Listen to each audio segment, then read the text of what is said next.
السلام علیکم ورحمۃ اللہ وبرکاتہ۔ الحمد للہ نحمدہ ونستعینہ ونستغفرہ ونؤمن بہ ونتوکل علیہ ونعوذ باللہ من شرور انفسنا ومن سیئات اعمالنا من يهده الله فلا مضل له ومن يضلله فلا هادي له فأعوذ بالله من الشيطان الرجيم بسم الله الرحمن الرحيم وما أرسلناك إلا رحمة للعالمين وقال الله تبارك وتعالى ورفعنا لك ذكرك وقال النبي صلى الله عليه وسلم المسلم من سلم المسلمون من لسانه ويده آمنت بالله صدق الله مولانا العظيم وصدق رسوله النبي الكريم ونحن على ذلك لمن الشاهدين والشاكرين والحمد للہ رب العالمین۔ تمام حضرات ادب سے ایک مرتبہ درود شریف پڑھ لیجئے۔ اللہم صل علی محمد وعلی آل محمد کما صلیت علی ابراہیم وعلی آل ابراہیم انک حمید مجید۔ اللہم بارک علی محمد وعلی آل محمد کما بارکت علی ابراہیم وعلی آل ابراہیم انک حمید مجید۔ دوستو بزرگوں، پچھلے 2 جمعوں سے آپ حضرات کے سامنے حضرت ابو بکر صدیق رضی اللہ تعالی عنہ کی سیرت اور کچھ حالات حاضرہ پر روشنی ڈال رہا ہوں۔ بہت ساری باتیں رہ گئی، اس لیے مناسب سمجھتا ہوں کہ ان باتوں کو مکمل کر لوں۔ اللہ تعالیٰ سے دعا ہے کہ اللہ تعالیٰ ہم سب کو کہنے سننے سے زیادہ عمل کرنے کی توفیق عطا فرماوے۔ یہ سب کو معلوم ہے کہ تمام انبیاء کرام علیہم الصلاۃ کے بعد امت محمدیہ میں تمام سے افضل اگر کوئی ہے تو حضرت ابو بکر صدیق رضی اللہ تعالیٰ عنہ، اور واقعتاً حضرت ابو بکر صدیق رضی اللہ تعالیٰ عنہ اس طرح کر کے دکھائے بھی۔ ایک مرتبہ اپنے دور خلافت میں حضرت ابو بکر صدیق رضی اللہ تعالی عنہ گھر سے نکلے۔ جب گھر سے نکلے تو کیا دیکھتے ہیں کہ کافروں نے ایک بوڑھی اماں کو پکڑ رکھا ہے اور ایک نوجوان لڑکی کو، اور وہ لوگ اس بوڑھی اماں کے ساتھ اتنا برا سلوک کر رہے ہیں کہ پانی بھرا ہوا ہے ڈیگ میں پانی بھرا ہوا ہے، اور وہ کافر لوگ کیا کر رہے ہیں کہ اس بوڑھی اماں کے سر کے بال کو پکڑے اور اس کے بعد اس پانی میں ڈال دیے، اور اس کے بعد یہ کہہ رہے ہیں کہ تم محمد صلی اللہ علیہ وسلم کے دین کو چھوڑ دو، جو تم کلمہ کا اقرار کیے ہو، کلمہ کو چھوڑ دو تو تمہاری جان بچ جائے گی۔ حضرت ابو بکر صدیق رضی اللہ تعالیٰ عنہ راستے سے جب گزر رہے تھے تو اپنی آنکھ سے دیکھنے لگے حضرت ابو بکر صدیق رضی اللہ تعالی عنہ ان کے قریب، وہ کافروں کے قریب پہنچے اور کہنے لگے کہ آخر اس بوڑھی اماں کا قصور کیا ہے؟ بھرے ہوئے ڈرام میں پانی میں تم اس کو کیوں ڈالے ہوئے ہو اس کا سر؟ تمام کے تمام کافر کہنے لگے تم کو اس سے کیا لینا دینا؟ یہ میری باندی ہے، یہ میری نوکرانی ہے، میں اس کے ساتھ جو چاہوں سلوک کروں، یہ کلمہ کا اقرار کی ہے اس لیے میں اس کو سزا دے رہا ہوں۔ حضرت ابو بکر صدیق رضی اللہ تعالیٰ عنہ یہ سوچنے لگتے ہیں کہ اس بوڑھی اماں کی جان چلی گئی، لیکن جب پھر سر کے بال کو پکڑ کے اٹھایا جاتا ہے تو جان تھی، صحیح سلامت تھی۔ حضرت ابو بکر صدیق رضی اللہ تعالیٰ عنہ کیا دیکھتے ہیں کہ وہ کافر اسی پر اکتفا نہیں کرتے، بلکہ ان کی ایک اور نوجوان بیٹی تھی، اس کو پکڑتے ہیں اور پکڑنے کے بعد اس کی زبان کو نکالا جاتا ہے، زبان کو کھینچ کے نکالتے ہیں اور پھر لوہا کو گرم کر کے اور زبان پر ڈال دیا جاتا ہے، جس سے وہ نوجوان لڑکی چلانے لگتی ہے، چیختی ہے۔ حضرت ابو بکر صدیق رضی اللہ تعالیٰ عنہ کانپ جاتے ہیں، کہتے ہیں یہ کیا تم کر رہے ہو؟ اس کے بعد حضرت ابو بکر صدیق رضی اللہ تعالیٰ عنہ فرماتے ہیں کہ بتاؤ اس کی قیمت کیا لوگے؟ جتنا چاہو گے میں مال دے دوں گا، لیکن ان دونوں کو آزاد کر دو۔ اس کے بعد ان کافروں سے وہ بوڑھی اماں اور نوجوان لڑکی کو حضرت ابو بکر صدیق رضی اللہ تعالیٰ عنہ پیسے دے کر آزاد کرا دیتے ہیں۔ حضرت ابو بکر صدیق رضی اللہ تعالیٰ عنہ جب ایمان نہیں لائے تھے تو بہت ہی عیش و عشرت میں تھے، لیکن جب سب سے پہلے اللہ کے نبی صلی اللہ علیہ وسلم نے توحید کی دعوت دی، مردوں میں سب سے پہلے ایمان اگر کوئی قبول کیا تو حضرت ابو بکر صدیق رضی اللہ تعالیٰ عنہ، اور ایمان لانے کے بعد اپنے سارے مال کو اللہ کے راستے میں قربان کر دیا۔ یہ ہے حضرت ابو بکر صدیق رضی اللہ تعالیٰ عنہ۔ حضرت بلال حبشی رضی اللہ تعالیٰ عنہ، حضرت فقیہ رضی اللہ تعالیٰ عنہ، حضرت بہت سے ایسے صحابہ کرام ہیں جن کو ابو بکر صدیق رضی اللہ تعالیٰ عنہ پیسے دے کر اور پھر ان کافروں سے آزاد کرایا۔ حضرت ابو بکر صدیق رضی اللہ تعالیٰ عنہ کا مقام و مرتبہ بہت اونچا ہے،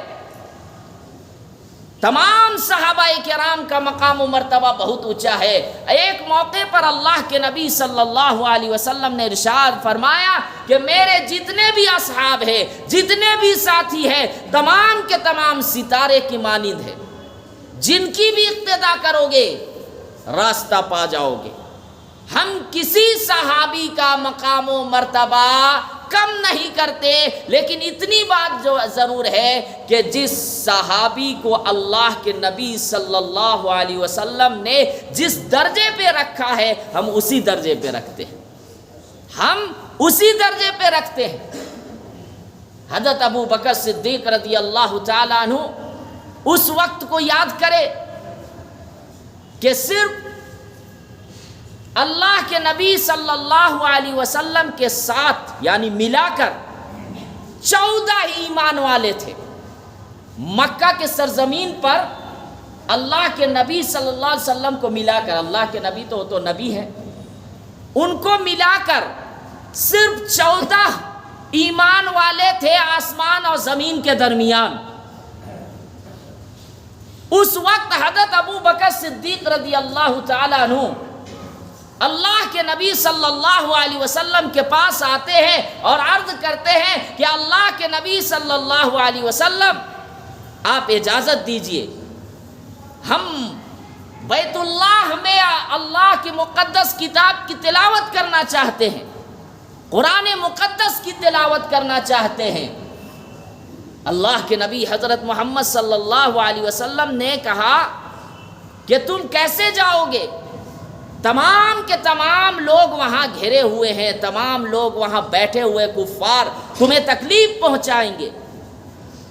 حضرت ابو بکر صدیق رضی اللہ تعالیٰ عنہ نے فرمایا کہ اللہ کے نبی صلی اللہ علیہ وسلم آپ اجازت تو دیجیے۔ اللہ کے نبی نے حضرت ابو بکر رضی اللہ تعالیٰ عنہ کو اجازت دی۔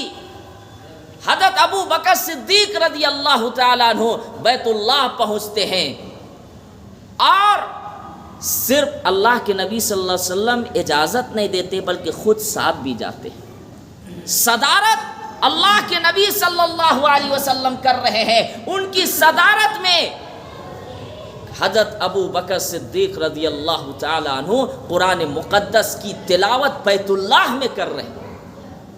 جب اللہ کی مقدس کتاب کی تلاوت کرنے لگتے ہیں، کفار آتے ہیں، حضرت ابو بکر صدیق رضی اللہ تعالیٰ عنہ کو پکڑ لیتے ہیں اور بہت مارتے ہیں۔ کس چیز پہ مار کھا رہے ہیں؟ اللہ کی مقدس کتاب کی تلاوت کرنے پر۔ آج ہم کس چیز پر مار کھاتے ہیں؟ آج ہم کس چیز پر مار کھاتے ہیں؟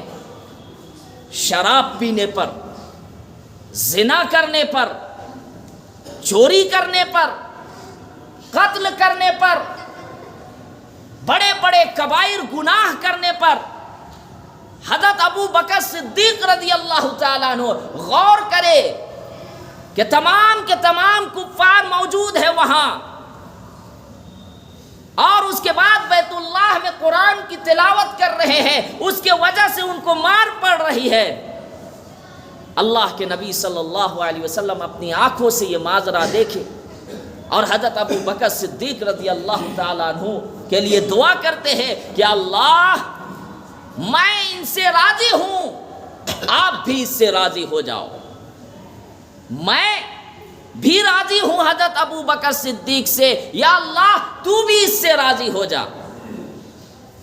اور حضرت ابو بکر صدیق رضی اللہ تعالیٰ عنہ کا مقام و مرتبہ تو دیکھیے، کیا مقام و مرتبہ، قرآن سے کیا محبت۔ ایک مرتبہ اللہ کے نبی صلی اللہ علیہ وسلم رات کے وقت گزر رہے تھے، تو کیا دیکھتے ہیں کہ حضرت ابو بکر صدیق رضی اللہ تعالیٰ عنہ قرآن کی تلاوت کر رہے ہیں۔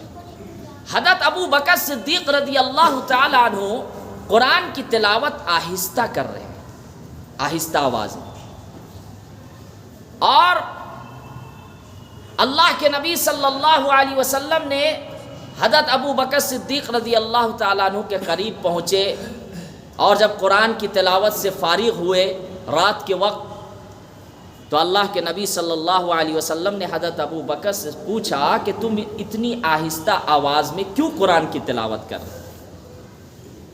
حضرت ابو بکر صدیق رضی اللہ تعالیٰ عنہ نے فرمایا کہ میں آہستہ اس لیے پڑھ رہا تھا کہ اللہ تبارک و تعالیٰ تو وہ ہے کہ جو میرے دلوں کے حال سے واقف ہے، میں آہستہ بھی پڑھوں گا تب بھی اللہ تبارک و تعالیٰ کو آواز پہنچ جائے گی۔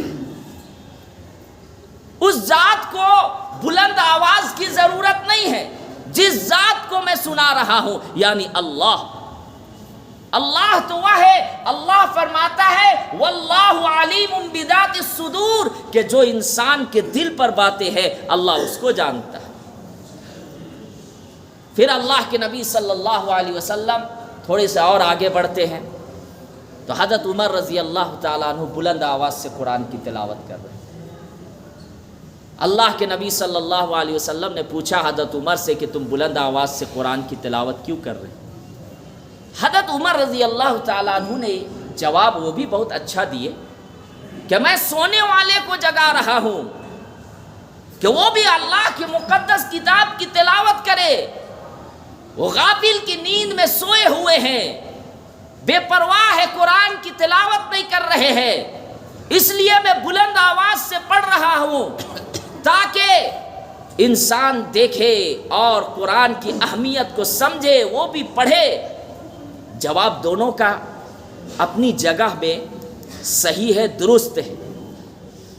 حضرت ابو بکر صدیق رضی اللہ تعالیٰ عنہ کا مقام و مرتبہ، اللہ اکبر. کچھ لوگ حضرت ابو بکر صدیق کے مقام کو گھٹاتے ہیں، یہ غلط بات ہے. ایک مرتبہ حدیث کے اندر ہے کہ اللہ کے نبی صلی اللہ علیہ وسلم اماں عائشہ رضی اللہ تعالیٰ عنہا کے پاس تھے.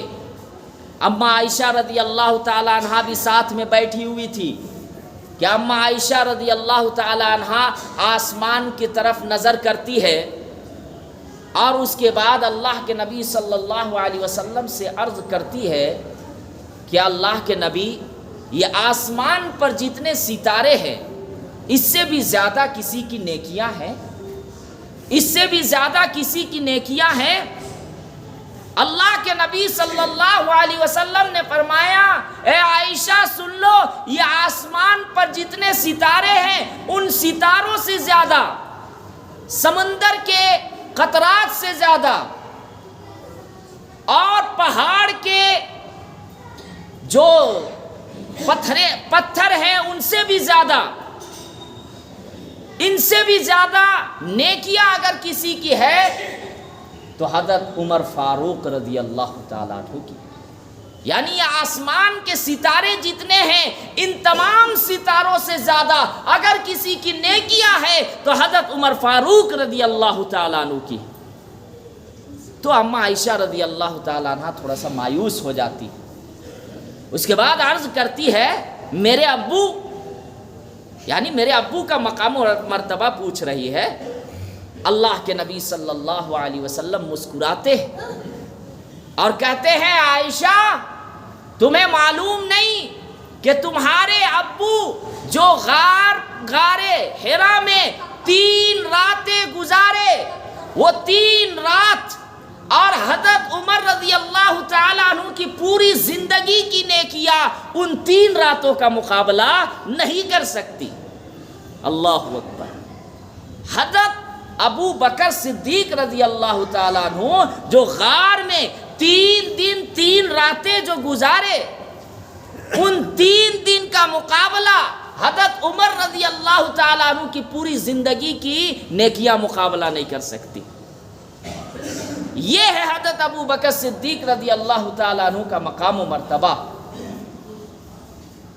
حضرت ابو بکر صدیق رضی اللہ تعالیٰ عنہ کا دور خلافت ہے. اس وقت ایسا نہیں ہوتا تھا.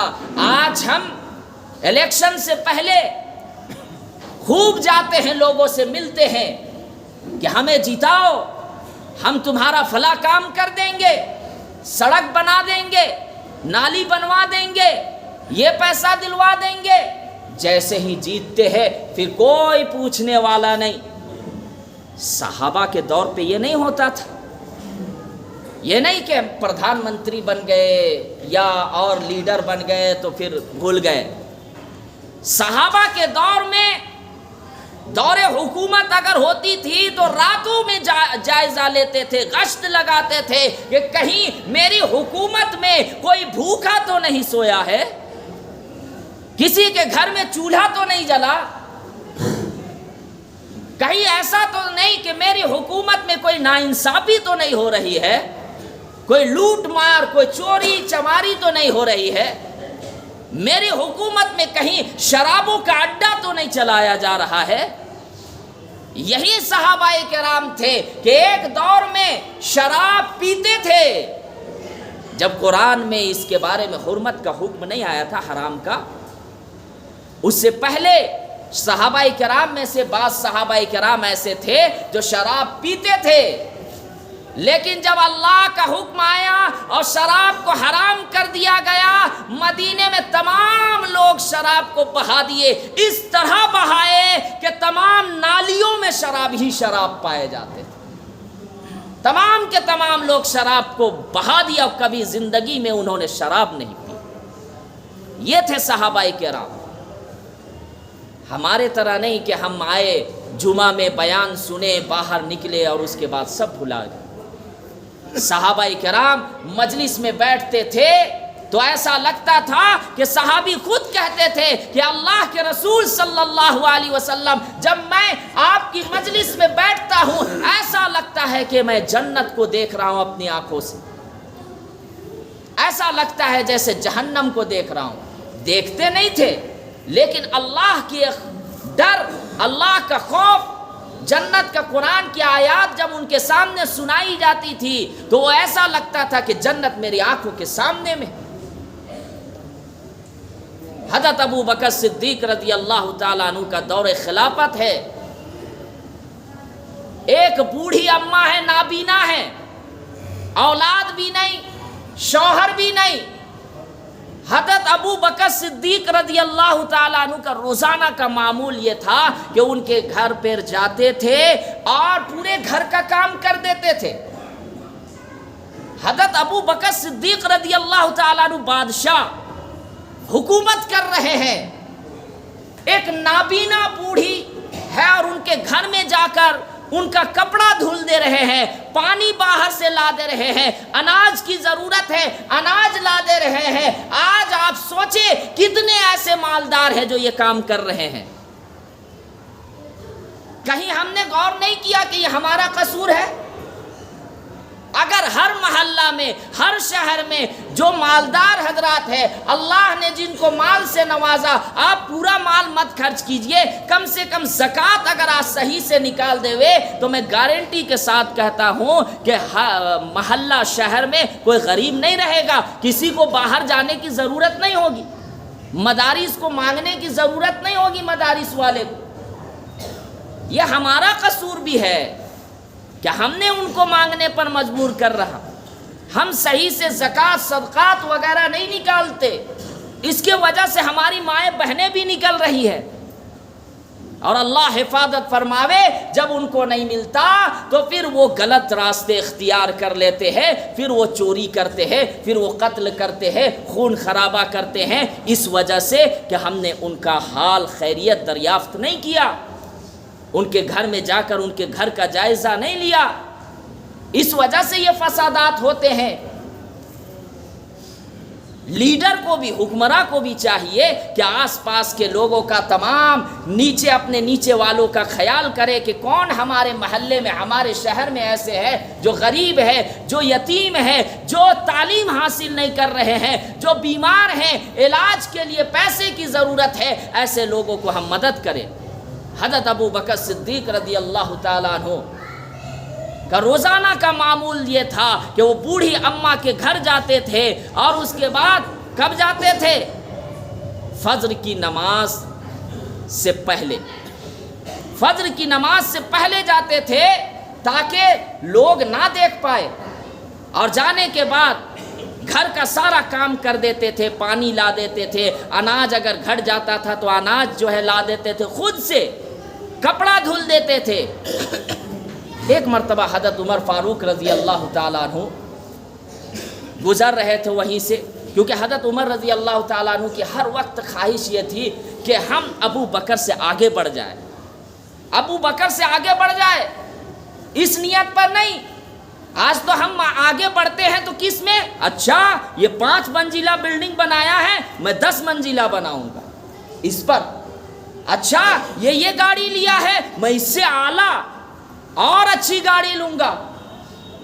اچھا یہ اتنا اچھا کپڑا، خاص کر کے عورتوں میں یہ زیادہ پایا جاتا ہے، یہ زیورات اتنے ہزار کی لی ہے، میں اس سے اچھا لوں گی. یہ اتنا اچھا کپڑا پہنی ہے، میں اس سے زیادہ لوں گی. اب یہاں دیکھیے حضرت عمر رضی اللہ تعالیٰ عنہ کی خواہش یہ تھی کہ میں آگے بڑھوں، لیکن کس پر؟ نیکیوں پر، اعمال زیادہ کروں.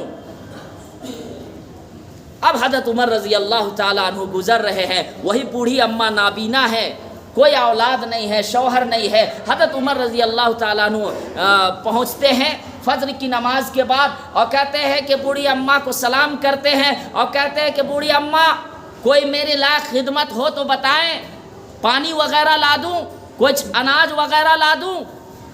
بوڑھی اماں کہتی ہیں نہیں کوئی چیز کی ضرورت نہیں ہے، تم سے پہلے ہی ایک شخص آئے تھے اور یہ سارا کام کر کے چلے گئے.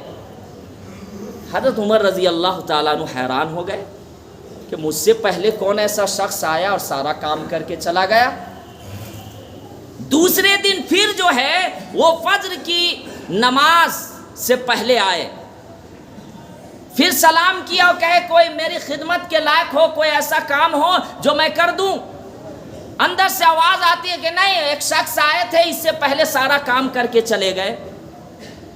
اب حضرت عمر فاروق رضی اللہ تعالیٰ تیسرے دن یہ کیے کہ وہ اذان سے پہلے ہی گھر تشریف لے آئے۔ تو کیا دیکھتے ہیں کہ ایک شخص ہے جو گھڑا اٹھائے ہوئے پانی لا رہے ہیں۔ بھائی پیچھے سے دیکھیں گے تو نہیں نا سمجھ میں آئے گا کہ کون ہے، رات کا وقت ہے، اتنا ضرور دیکھیں کہ ایک شخص پانی کا گھڑا اٹھائے ہوئے ہیں اور اس کے بعد پانی اس بوڑھی اماں کے گھر لا رہے ہیں۔ حضرت عمر رضی اللہ تعالیٰ عنہ سوچتے ہیں کہ کون ہے۔ اس کے بعد وہ دروازے کے قریب پہنچ جاتے ہیں اور بیٹھ جاتے ہیں کہ میں دیکھوں گا ان کا چہرہ جب باہر نکلیں گے۔ حضرت ابو بکر صدیق رضی اللہ تعالیٰ عنہ گھڑا وغیرہ رکھ کے جب باہر نکلنے لگتے ہیں تو حضرت عمر رضی اللہ تعالیٰ عنہ سلام کرتے ہیں۔ تو جب سلام کرتے دیکھتے یہ تو حضرت ابو بکر صدیق رضی اللہ تعالیٰ عنہ ہے۔ اللہ اکبر، یہ امیر المومنین ہے، یہ تو بادشاہ ہے، اور اتنا بڑا کام کہ اپنے سے پانی بھی لا دے رہے ہیں، بوڑھی اماں کا کپڑا بھی دھو دے رہے ہیں، اپنے سے اناج بھی لا دے رہے ہیں۔ آج بتائیں، آج ہم کسی بوڑھے کو اگر دیکھتے ہیں کہ اس کو سہارا کی ضرورت ہے، راستے میں چھوڑ دیتے ہیں۔ کوئی ایسا انسان ہے جو اگر کوئی آدمی جا رہا ہو، کمزور ہو، اس کا سامان اٹھانے کی ضرورت ہو، آج ہم بے دین ہو گئے ہیں، آج تعلیم اور تربیت کی بھی کمی ہے، اس کی ہم مدد نہیں کرتے۔ کوئی ایکسیڈنٹ ہو گیا ہے، ہم اس وقت مدد نہیں کرتے، سوچتے ہیں کیا اس سب لفڑا میں پڑیں گے۔ نہیں، ہمیں اللہ کے نبی نے یہ تعلیم دی کہ کوئی بھی پریشان ہو، کسی بھی مذہب کا ہو، راستے میں اگر کوئی پڑا ہوا ایکسیڈنٹ ملے اس کو لے کر جاؤ۔ اگر کوئی آدمی بے سہارا ہے، سہارے کی ضرورت ہے، اسے مدد کرو۔ اگر کوئی آدمی بیمار پڑ گیا، پیسے کی ضرورت ہے، اسے مدد کرو۔ یہ اللہ کے نبی کی تعلیمات ہے، لیکن ہم اس پر عمل نہیں کرتے، اس لیے معاشرے کے اندر غریب غریب ہی ہوتے جا رہا ہے، مالدار مالدار ہی ہوتے جا رہا ہے۔ اگر ہم، آپ غور کیجئے، اگر ہم صحیح سے ہر انسان زکوٰۃ دے دے تو کیا انسان غریب رہے گا؟ غریب رہے گا، لیکن نہیں دیتے۔ اگر کسی کو 10,000 روپیہ بھی زکوٰۃ نکل رہا ہے تو صرف 1,000 2,000 دیتے۔ ٹھیک ہے، آپ اپنے قریب ہی رشتہ دار کو دیجئے، آپ اپنے قریب ہی مدارس میں دیجئے۔